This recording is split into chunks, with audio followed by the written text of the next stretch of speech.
Video clip हमारा आपेक्षिक घनत्व से संबंधित था। आज हम किसी द्रव के आपेक्षिक घनत्व या फिर किसी ठोस के आपेक्षिक घनत्व ज्ञात करने की विधि से संबंधित तथ्यों का अध्ययन करेंगे। तो आज हम आपेक्षिक घनत्व बोतल की सहायता से कैसे निकाला जा सकता है उसको हम देखेंगे। तो सबसे पहले इसमें आपेक्षिक घनत्व निकालने के लिए एक बोतल होता है जिस पर इस बोतल में कितना लिक्विड रखा जा सकता है वो लिखा हुआ होता है, यानी 25 सीसी यानी सेंटीमीटर क्यूब, 50 सेंटीमीटर क्यूब। इस तरह से इस बोतल पर लिखा हुआ होता है कि इस बोतल में कितना लिक्विड भरा जा सकता है, और इसी बोतल की सहायता से हम किसी द्रव के आपेक्षिक घनत्व को या फिर किसी ठोस के आपेक्षिक घनत्व को निकाल सकते हैं। तो पहले हम लेते हैं कि किसी द्रव के आपेक्षिक घनत्व को कैसे निकाला जा सकता है। तो बोतल की सहायता से किसी द्रव का, नंबर 1, द्रव का आपेक्षिक घनत्व ज्ञात करना। द्रव का आपेक्षिक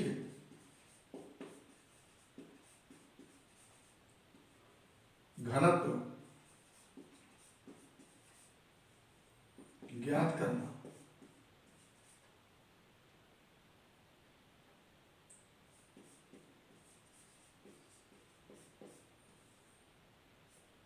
तो इसके लिए हम सबसे पहले खाली बोतल का द्रव्यमान माप लेते हैं। सबसे पहले खाली बोतल का द्रव्यमान मापते हैं, उसके बाद उस बोतल में जल को रख करके उसका द्रव्यमान माप लेते हैं। फिर जल सहित बोतल के द्रव्यमान में से केवल बोतल के द्रव्यमान को घटा लेते हैं, तो हमारे पास मिल जाता है 25 सीसी आयतन के जल का द्रव्यमान। तो क्या, जैसे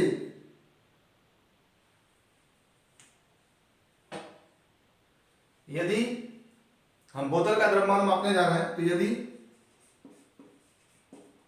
बोतल का द्रव्यमान या खाली बोतल का द्रव्यमान, खाली बोतल का द्रव्यमान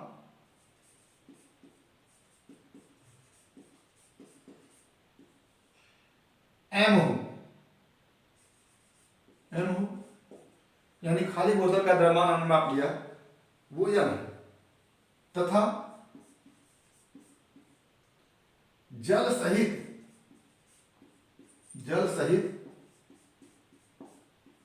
बोतल का द्रव्यमान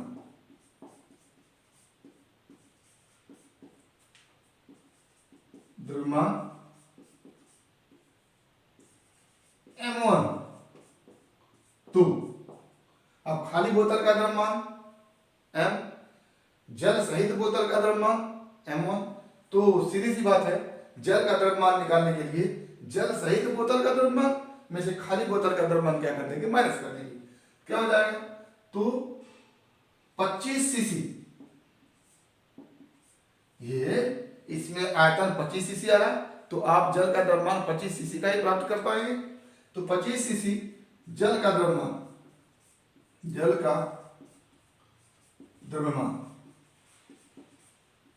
बराबर m1 जल सहित बोतल का द्रव्यमान में से केवल बोतल का द्रव्यमान क्या कर देंगे, माइनस कर देंगे। ये हो गया 25 सीसी जल का द्रव्यमान। अब इसके बाद जिस द्रव का हमको आपेक्षिक घनत्व निकालना है उस द्रव को इस बोतल में भर देंगे। तो अब ये जो हमारा द्रव्यमान निकलेगा वो द्रव सहित बोतल का द्रव्यमान निकलेगा। तो आगे यदि द्रव सहित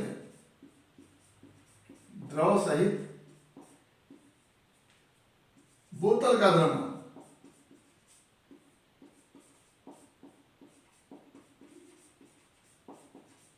क्या हो जाए, m2 हो जाए। तो द्रव सहित बोतल का द्रव्यमान m2 और बोतल का द्रव्यमान m, तो 25 सीसी द्रव का द्रव्यमान कितना हो जाएगा, तो 25 सीसी द्रव का द्रव्यमान बराबर द्रव सहित बोतल के द्रव्यमान में से हम क्या घटा देंगे, केवल बोतल का द्रव्यमान घटा देंगे, तो द्रव का द्रव्यमान निकल के आ जाएगा।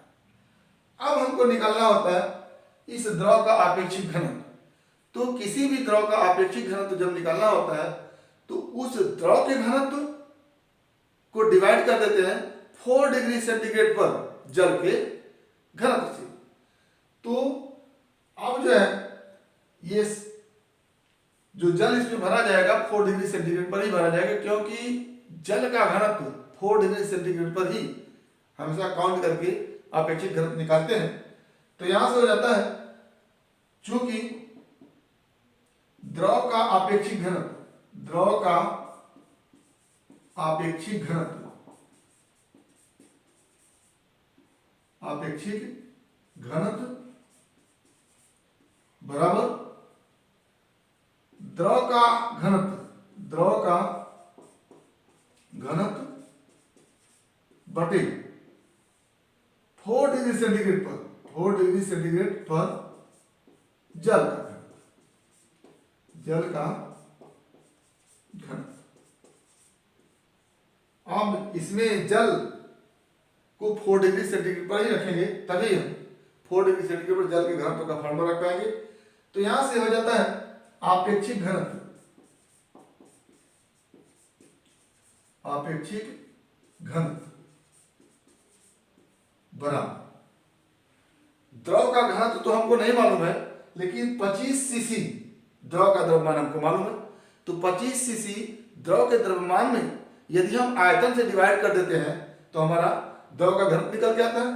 तो द्रव का घनत्व का फॉर्मूला हम जानते हैं m/v। तो अब बटा जल का घनत्व, तो इसको हम m'/v लिख देते हैं, m'/v।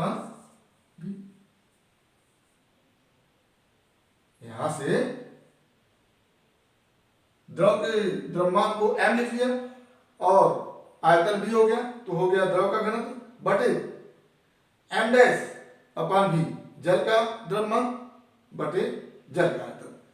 तो यहां से हम चूंकि एक ही बोतल में द्रव भी रखे हैं और उसी बोतल में जल भी रखे हैं, तो दोनों का जो हम द्रव्यमान निकालेंगे उसके लिए आयतन सेम होगा।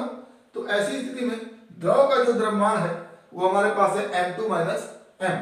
क्या हो जाता है m2 - m बटा v। v की जगह हम 25 सीसी रख सकते हैं, लेकिन v से कैंसिल हो जाएगा, इसलिए उसको रखने का कोई मतलब नहीं है।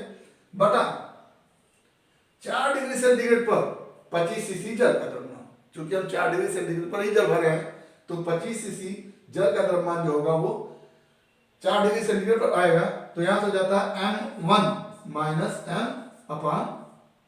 तो यहां से हो जाता है m2 -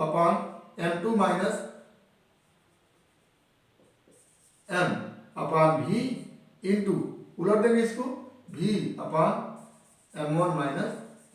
v से कैंसिल हो जाएगा, क्या बचेगा हमारे पास आपेक्षिक घनत्व,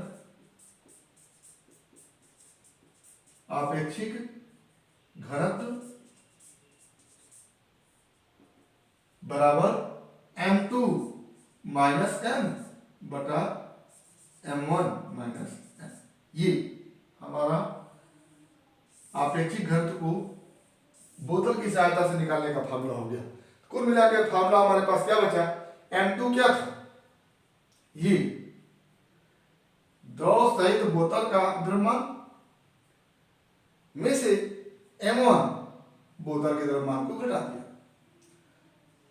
बटे m1 क्या था, जल सहित बोतल का द्रव्यमान में से फिर m को क्या किया, बोतल के द्रव्यमान को क्या किया, घटा दिया और दोनों का अनुपात निकाल दिया, तो हमारे पास आपेक्षिक घनत्व बन के आता है। तो इतना कुछ का संक्षेप में मतलब यह है कि एक बार बोतल का द्रव्यमान निकाल लीजिए, फिर जल भर करके जल सहित बोतल का द्रव्यमान निकाल लीजिए, और जल सहित बोतल के द्रव्यमान में से बोतल का द्रव्यमान घटा देंगे तो जल का द्रव्यमान निकल जाएगा।